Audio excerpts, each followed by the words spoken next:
Good morning class. This is your science class. Open your books at page number 10 at chapter 10 Our Clothes, which is on page number 56. Today we are going to revise this chapter. So the name of our chapter is Our Clothes, means हमारे कपड़े जो हम पहनते हैं. Now हम सबसे पहले ये पढ़ते हैं इस चैप्टर में कि हम कपड़े पहनते क्यों हैं. So it is written in the first paragraph, clothes are our basic need. कि clothes हमारी basic need है, हमारी ज़रूरत है. क्या करती हैं clothes? They protect us from dust, germs, insects, heat and cold. किन किन चीज़ों से कपड़े हमें बचाते हैं? डस्ट से, कितनी गंदगी होती है ना, पोल्यूशन होता है बहुत ज़्यादा, तो उससे हमारी बॉडी को प्रोटेक्ट करते हैं. जर्म्स से, इंसेक्ट से हमें बचाते हैं. हीट और कोल्ड से, जैसे बहुत ज़्यादा गर्मी है उससे भी हमारी स्किन बर्न हो सकती है, उससे भी हमारी स्किन को सेव करते हैं क्लोथ. और जब बहुत ज़्यादा ठंड होती है तब भी हमें क्लोथ्स प्रोटेक्ट करते हैं. और क्या होता है क्लोथ्स पहनने से? They makes us look smart and decent. Clothes पहनने से हम स्मार्ट और डिसेंट लगते हैं. People wear different types of clothes depending on the local climate. अब हम सीजन्स के और क्लाइमेट के अकॉर्डिंग क्लोथ्स पहनते हैं ना. जैसे गर्मी है तो गर्मी के हिसाब से कपड़े पहनते हैं. विंटर्स है, ठंड है तो उसके अकॉर्डिंग कपड़े पहनते हैं. Some of the pictures I have drawn for you for summer. Summers में हम कैसे कपड़े पहनते हैं? Especially cotton clothes. So these type of clothes we wear in summer season. तो ऐसे कपड़े हम कब पहनते हैं? समर सीजन में. Now next is winter season. Winter season में हम कैसे कपड़े पहनते हैं? वुलन क्लोथ्स, है ना. We wear woollen clothes in winter season like sweaters, jackets and we wear woollen caps, boots in winter season. And next is rainy season. Rainy season में हम कैसे कपड़े पहनते हैं? like raincoats and we used to handle here umbrella. तो ऐसे हम कपड़े कब पहनते हैं? रेनी सीजन में. तो क्या बताया गया है कि सीजन के अकॉर्डिंग हम अपने क्लोथ्स चेंज करते हैं. Next heading is uniform. क्या होता है यूनिफॉर्म? आप पहनते हैं ना जब स्कूल आते हैं. स्कूल आते हैं तो आप यूनिफॉर्म पहनते हैं ना. तो यूनिफॉर्म होती क्या है? हम डेफिनेशन पढ़ लेते हैं. Professionals wear clothes which are suitable for the kind of jobs they do. These clothes are called uniforms. क्या होता है यूनिफॉर्म? जो हम किसी स्पेशल काम करने के लिए कपड़े पहनते हैं, जो किसी एक स्पेशल वर्क के लिए ही फिक्स है, वो होती है यूनिफॉर्म. जैसे आप स्टूडेंट्स जब स्कूल आते हैं तो यूनिफॉर्म पहनते हैं. कोई भी कपड़े तो नहीं पहन के आ सकते ना, यूनिफॉर्म्स पहनते हैं. नेक्स्ट, जैसे डॉक्टर्स होते हैं उनकी अपना एक यूनिफॉर्म होता है. फिर जो पुलिस पीपल होते हैं, पुलिसमैन होते हैं, उनकी भी एक यूनिफॉर्म होती है. ऐसे घर के कपड़ों में तो नहीं ड्यूटी कर सकते हैं ना. तो इस तरह से कुछ लोगों की फिक्स होती है कपड़े अपने जब काम पर जाते हैं, उसको हम कहते हैं uniform. Next is clothes and culture. अब ऐसा होता है कि कुछ जगहों का, कुछ सिटीज का, कुछ स्टेट्स का, कुछ कंट्रीज का एक फिक्स क्लोथ पैटर्न होता है. मतलब वहाँ का वो उसको कहते हैं ट्रेडिशनल ड्रेस या नेशनल ड्रेस. कि वो उसी जगह की फिक्स ड्रेस हो जाती है, कि वो उस जगह की पहचान हो जाती है कि ये ड्रेस इस जगह की पहचान. जैसे फॉर एग्जांपल यहाँ पे आपको आपकी बुक में एग्जांपल्स दिए गए हैं. Jammu and Kashmir wear, people of Jammu and Kashmir wear a thick long dress called firan. क्या पहनते हैं जम्मू एंड कश्मीर के लोग? एक बहुत थिक और लॉन्ग ड्रेस होती है. पिक्चर में भी आपको दिखाया गया है. इस ड्रेस को क्या कहते हैं? फिरान. तो ये कहाँ के पीपल पहनते हैं? जम्मू कश्मीर के पीपल स्पेशली इसको पहनते हैं. The traditional dress of Kerala consist of mundu. ये कहाँ के लोग पहनते हैं? केरल के. एंड नेरियथी. तो ये उनकी ड्रेस का नाम है. Some of these traditional clothes have become national dress.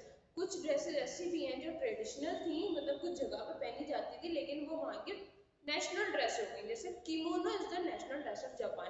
अब आपसे कोई क्वेश्चन करेगी what is the national dress of Japan? Japan की नेशनल ड्रेस क्या है? तो आप आंसर करेंगे kimono. Kimono is the national dress of Japan. Hanbok is of Korea. Korea की नेशनल ड्रेस क्या है? हैम्बॉक. और साड़ी कहाँ की नेशनल ड्रेस है? इंडिया की. अब आपसे कोई क्वेश्चन करे what is the national dress of India, तो आप आंसर करेंगे for women's sari is the national dress of India. Now next हम पढ़ रहे हैं क्लोथिंग मटेरियल. कि क्लोथ किन कपड़ों से बनता है, किससे बनता है, किन चीजों से बनता है, क्लोथ कैसे मैन्युफैक्चर होता है, बनता कैसे है। Fibres are the basic clothing material. एक चीज होती है, एक टर्म हम यहाँ पर पढ़ रहे हैं, क्या नाम है, फाइबर्स।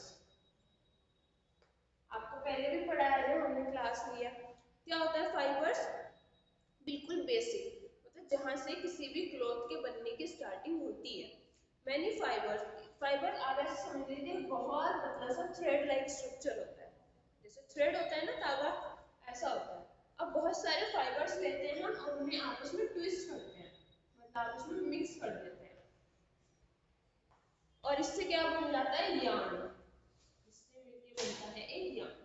जैसे आप वुलन क्लॉथ लीजिए, आपने पहन रखे होंगे ना अभी ठंड का मौसम है, वुलन क्लॉथ एक कोई भी स्टिक, एक उसका थ्रेड निकालिए, उस थ्रेड को निकाल के उसमें देखिए आप, वो एक थ्रेड बहुत सारे छोटे छोटे बारीक बारीक थ्रेड से मिलकर बना होगा, जिसे हम क्या कह रहे हैं, फाइबर्स। उन फाइबर्स को हमने आपस में मिलाया, जिससे क्या बन गया, यार्न। उसको क्या कह रहे हैं, यार्न। और उन यार्न्स को मिलाएंगे, फिर हम बहुत सारे ऐसे यार्न्स को आपस में स्टिच करेंगे, जिससे हमारा फैब्रिक, मतलब हमारा जो क्लॉथ है वो तैयार हो जाएगा। तो कैसे बना, सबसे पहले एक फाइबर लिया, फाइबर को आपस में ट्विस्ट किया, तो हमारे पास यार्न बना, और जब हमने बहुत सारे यार्न आपस में लगाए तो हमारे पास एक फैब्रिक बना। अब उस फैब्रिक को हम आपस में जोड़ेंगे तो हमारे क्लोथ्स बन जाएंगे। इस तरह से बनते हैं क्लोथ्स।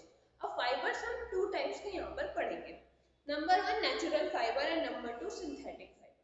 देखो हमने पहले भी पढ़ा है, नेचुरल एक टर्म होती है, एक टर्म होती है सिंथेटिक। ये फाइबर्स में ही आ रही है, ये और भी चीजों में यूज करेंगे। क्या होता है इसका मतलब, नेचुरल का मतलब क्या होता है, जो चीज हमें नेचर से मिलती है, मतलब प्रकृति से मिलती है, जो गॉड ने बनाई है, वो चीज होती है नेचुरल।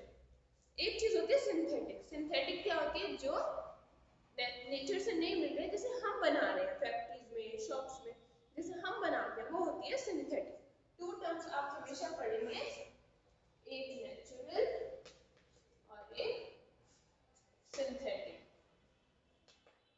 नेचुरल जो नेचर से मिलती है। अब हम नेचुरल फाइबर्स की बात कर रहे हैं, तो नेचर से हमें कैसे फाइबर मिला, फाइबर अब आप समझते हैं ना, सबसे बेसिक नीड, बेसिक किसी फैब्रिक को बनाने का। जैसे कॉटन, कॉटन हमें कहाँ से मिलती है, कॉटन का प्लांट होता है, उस प्लांट से हमें कॉटन मिलती है, फिर हम उसको प्रोसेस करते हैं, उससे हमें फैब्रिक मिलता है।